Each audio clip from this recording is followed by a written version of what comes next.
depuis des années, on a laissé s'enquister dans ces quartiers-là une délinquance qui est maintenant une délinquance chronique et c'est très compliqué maintenant d'y venir à bout.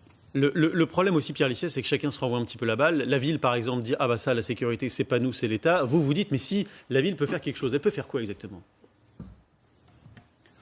Moi, je ne supporte plus ce jeu de ping-pong entre la ville et le gouvernement sur les questions de sécurité.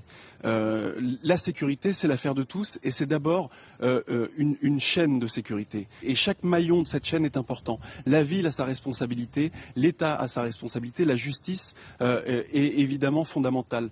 La ville de Paris, elle n'a pas de pouvoir de police, c'est vrai, mais elle a des compétences en matière de sécurité. La ville de Paris, elle peut décider du déploiement ou non de la vidéoprotection. Or, on se rend compte depuis maintenant plusieurs années qu'il y a une obstruction idéologique au déploiement de la vidéoprotection. On sait malheureusement que la vidéoprotection, c'est un outil. C'est un outil pour les policiers, pour l'élucidation des crimes et des délits. C'est un outil du renseignement pour justement surveiller les réseaux et notamment tout ce qui concerne le trafic de drogue et les guerres entre bandes. La ville de Paris a également 3500 agents dédiés à la sécurité qui sont directement placés sous l'autorité de la maire de Paris. Et la maire de Paris a fait un choix politique que de les concentrer sur des missions de verbalisation des véhicules en stationnement gênant et de verbalisation des terrasses et des étals des commerces et des restaurants. Donc moi, je demande à la ville de Paris de prendre ses responsabilités et je demande aussi à l'État de prendre ses responsabilités. La police fait son travail dans des territoires qui sont des territoires où faire son travail quand on est policier, c'est difficile. Cette police, pour être forte, il faut que la justice soit forte. Or, on se rend compte aujourd'hui que malheureusement, quand il y a des interpellations,